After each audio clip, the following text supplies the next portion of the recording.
முதல்ல எல்லாத்துக்கும் rate of the reaction கண்டுபிடிக்கணும். கொஸ்டின் ரொம்ப சிம்பிளான கொஸ்டின் தான். Rate of the reaction reaction யாரு பேசலாம்? கொடுத்துருக்கூடிய reaction 1/4 1/4 minus D NH3 divided by reactant concentration decrease ஆகுது. அதே மாதிரி ஆக்சிஜன் அப்படிங்கிறது ரியாக்டண்டா equal to 1/5 minus DO2 divided by DT. இது ரியாக்டன்ட் உடைய கான்செப்ட். அடுத்தது equal to 1/4 into D NO divided by DT. இது ப்ராடக்ட் சோ பிளஸ். அடுத்து இருக்கு 1/6 D H2O divided by DT.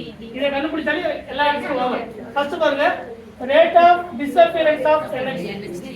rate of disappearance எது NH3 disappearance அப்படிங்கிறது தானே.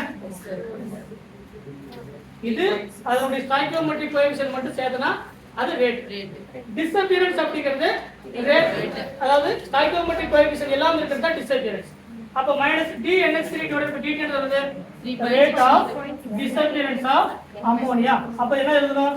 Minus DNH3 divided by DT. இதான் வந்து rate of disappearance of NH3. கரெக்ட்டா? அதோட வேல்யூ கொடுத்துருக்காங்களா? அதாவது 3.6 into 10 power minus 3 molarity percent or mole per liter percent. கரெக்ட்டா? அடுத்து என்ன கேட்டிருக்காங்க? What is the rate of formation? Formation அப்படிங்கிறது appearance of water. கரெக்ட்டா? appearance அப்படிங்கிறது இது மட்டும் தான் appearance. சரிங்களா? இது மட்டும் தான் appearance. அப்ப இதையும் மேட்ச் பண்ணனும்னு அர்த்தம். நல்லா கவனிச்சுக்கோங்க. இதையும் மேட்ச் பண்ணனும். அப்ப இதுல rate of the reaction நமக்கு தெரிஞ்சாலும் நான் டைரக்டா என்ன பண்ணலாம்? 1/4 minus D NH3 divided by DT equal to 1/6 D H2O divided by DT. என்ன கேட்டிருக்காங்க? rate of formation of water. இதெல்லாம் இந்த பக்கம் கொண்டு வரலாமா? இதுக்கான வேல்யூ தான் நமக்கு தெரியும். இந்த வேல்யூ இருக்கு, இது ஒரு வேல்யூ இருக்கு, இது ஒரு வேல்யூ. டைரக்டா என்ன பண்ண போகுது? அப்ப என்ன D H2O divided by DT equal to 1/4. இது இந்த பக்கம் வந்தா 6/4. என்ன கிடைக்கும்? 6/4. இதோட வேல்யூ என்னது? 3.6 into 10 power minus 3 molarity or mole per liter per second. இது என்ன கிடைக்கும்? சரிங்களா? இது கேன்சல் பண்ணா 5.4 into 10 power minus 3 molarity per second. molarity answer புரியுதா? சிம்பிளான क्वेश्चन தான். appearance வந்து அந்த 1/4 எடுத்துக்கோங்க. என்ன appearance என்ன 1/4 எடுத்து கூடாதா? அவங்க என்ன கேக்குறாங்க தான் பார்க்கணும். இப்போ இவங்க ரிலேட் பண்ணனும் அப்படினா இந்த ஓவரால் வேல்யூ எது? இந்த ஓவரால் வேல்யூ இந்த ஓவரால் வேல்யூக்கு தான் ஈக்குவல். இந்த வேல்யூ மட்டும் இதுக்கு ஈக்குவல் கிடையாது. அதான் ரேட் ஆஃப் த ரியாக்ஷன். அவங்க என்ன கேக்குறாங்க? இந்த வேல்யூ மட்டும் என்னன்னு கேக்குறாங்க. Rate of formation of water அப்படிங்கிறது rate of appearance of water ரெண்டு ஒண்ணா. இந்த வேல்யூ மட்டும் தான் கேக்குறாங்க அப்படினா இந்த வேல்யூ ஆல்ரெடி இதுக்கு தான் வேல்யூ கொடுத்திருக்காங்க. இவங்க ரெண்டு பேர் தான் நீங்க கம்பேர் பண்ணனும். இப்படி கம்பேர் பண்ணும்போது இது மட்டும் தான் நமக்கு வேணும். கரெக்ட்டா? Rate of formation of water. இது எது கூட ரிலேட் பண்ணனும்? எந்த வேல்யூ கொடுத்திருக்காங்களோ அவங்க கூட ரிலேட் பண்ண முடியும். அம்மோனியாக்கு டிஸ்அப்பியரன்ஸ் வேல்யூ கொடுத்திருக்காங்களா?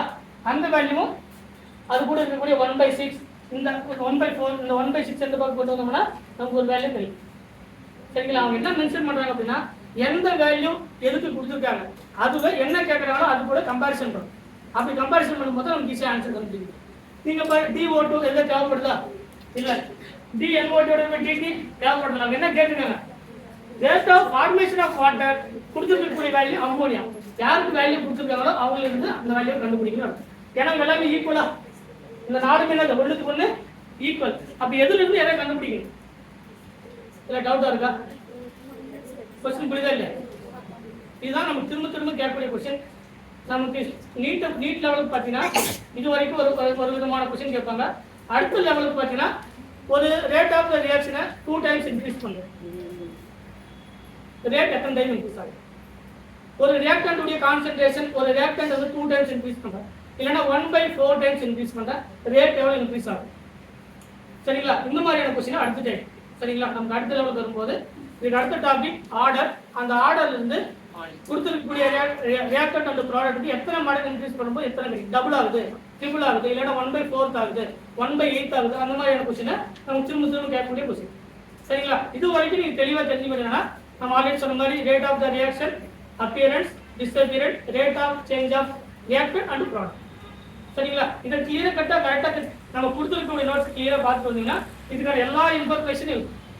எப்பவுமே இருக்கிறதுல இருந்து தான் நம்ம ஒரு ஆன்சரை கண்டுபிடிக்கணும். எல்லாத்துக்கும் போய் நீங்க செக் பண்ணிட்டு கூடாது. அவங்க என்ன கொடுத்துருக்காங்க அப்படின்னா அம்மோனியாவுடைய வேல்யூ கொடுத்துருக்காங்க. அப்போ இந்த ரேட் ஆஃப் த ரியாக்ஷன்ல அம்மோனியாவுடைய வேல்யூ நமக்கு தெரியும், இதனுடைய வேல்யூ நமக்கு தெரியும். ஆல்ரெடி இங்க ஒரு வேல்யூ இருக்கு, கரெக்டா? அப்போ இந்த ரெண்டுத்துடைய வேல்யூ சேர்ந்தா எதுக்கு ஈக்குவல்?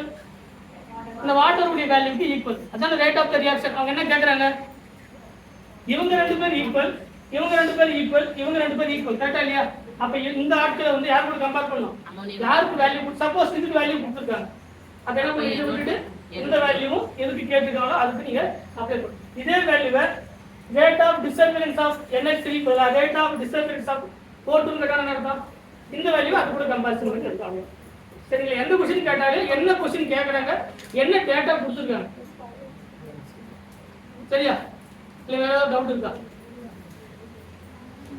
உங்களுக்கு? ஏதாவது டவுட் இருந்தா கேளுங்க.